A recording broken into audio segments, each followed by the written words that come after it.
Okay, chemistry classes, you've had a lot of questions about nuclear, and for my class, I taught a little bit of nuclear ahead of time, but for some of you, this is brand new stuff, so I'm going to go through some things.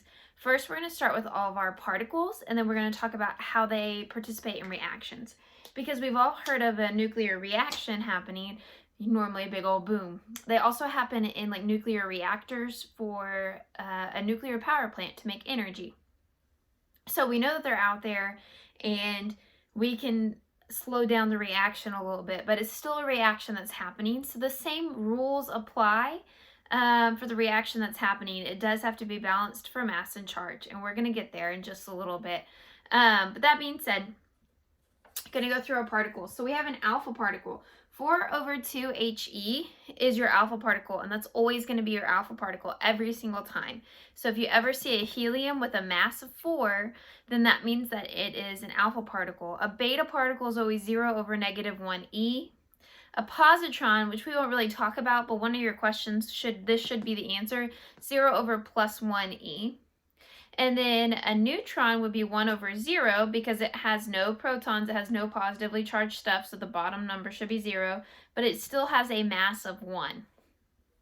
Gamma is a radiation particle, but it's all energy. It has no mass or charge, it only has energy. So if you see no change in mass and no change in charge, it will be a gamma emission.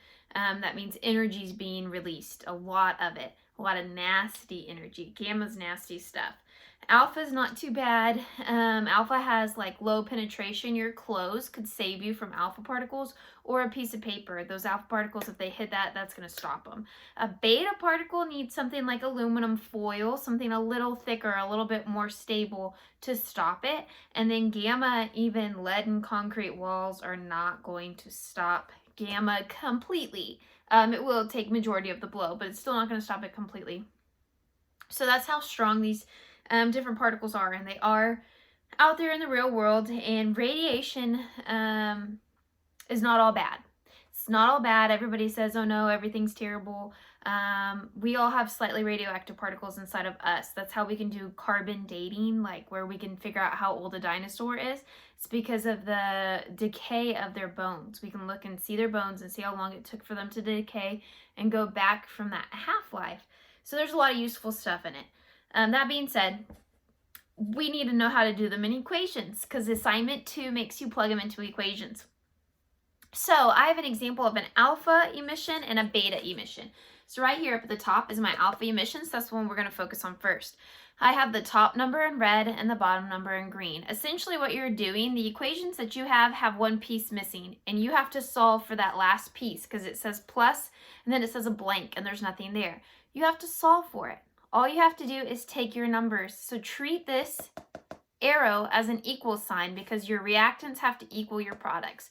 So up at the top here, I have this 238. Over here, I have 234.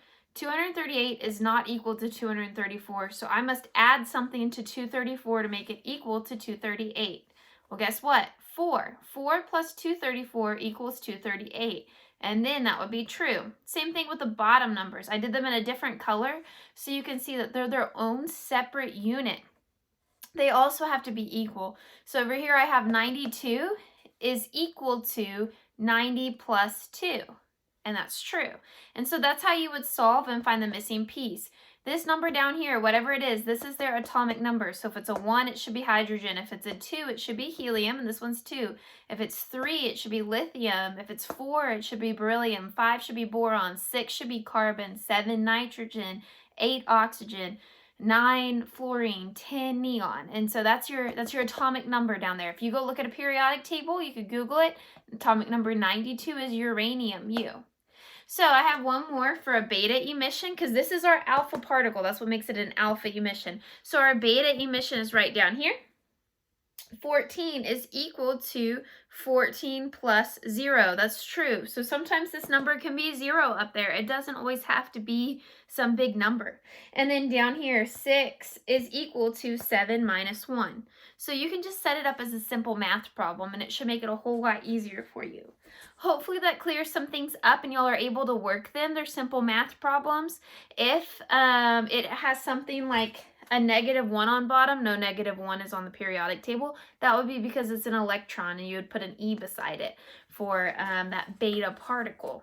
A beta particle is essentially an electron particle being emitted. But we don't have to get into all that fancy definitions, just enough to help you understand assignment number 2. If you still need more help, if it's still not making sense, please just reach out to me and I'd be more than happy to create a second YouTube video to go over problems with you on Zoom, whatever you need. So y'all just reach out. I'm here to help y'all. Y'all have a good day.